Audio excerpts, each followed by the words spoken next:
I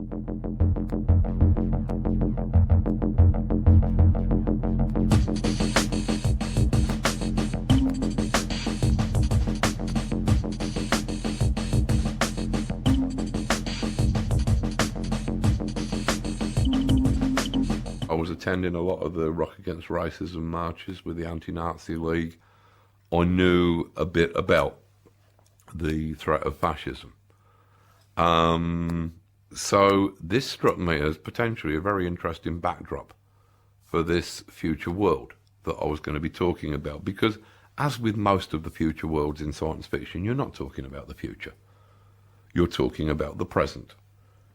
You are using the future as a way of giving a bit of room to move, a bit of a fantasy element.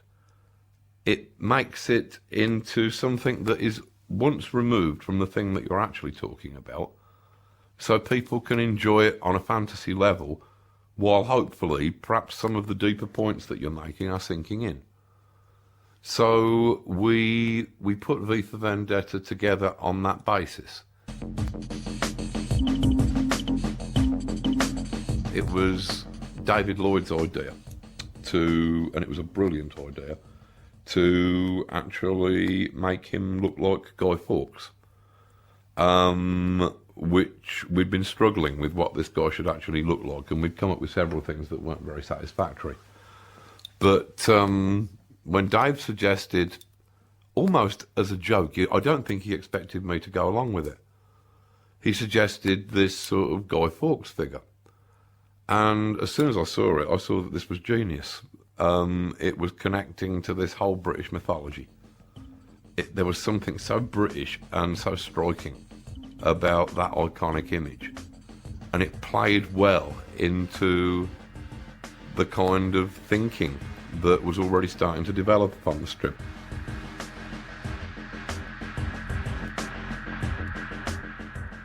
Anarchy is, and always has been, a romance.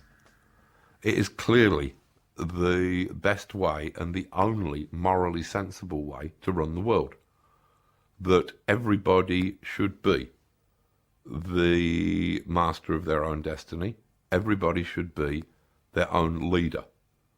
This is something that I still believe. I think that even a cursory look around the world at the moment, particularly at the moment, would reveal that it is about 0.00001% of the world's population that causes 99.99999% of the world's problems.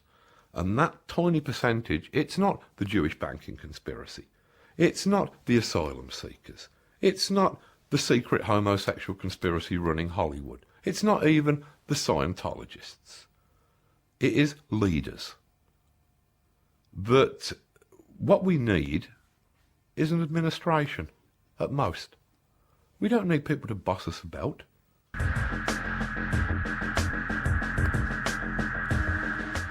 didn't want to just come into this as a self-confessed anarchist and say, right, here's this anarchist, here's the good guy, here's all these bad fascists, they're the bad guys.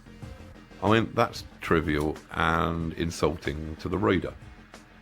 I wanted to present some of the fascists as being ordinary and, in some instances, even likeable human beings.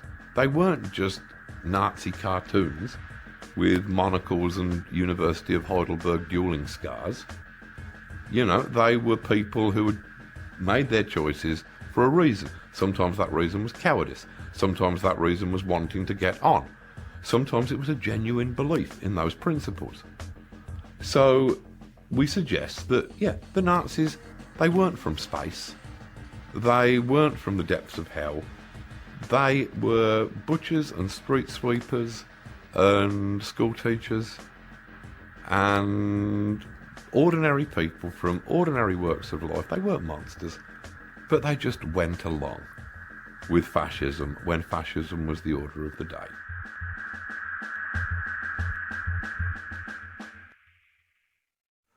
It was a very morally ambiguous and very morally complex strip.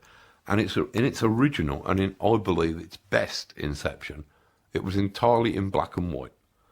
And Dave Lloyd was using this stark chiaroscuro style, where you'd got no bordering outlines on the characters. You'd got hard black up against hard white in the artwork.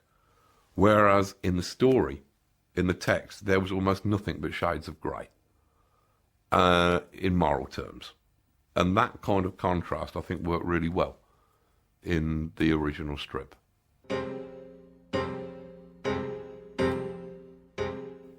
Anarchy wears two faces, both creator and destroyer.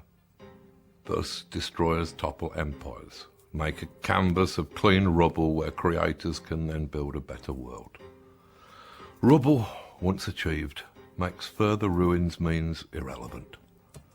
Away with our explosives then. Away with our destroyers.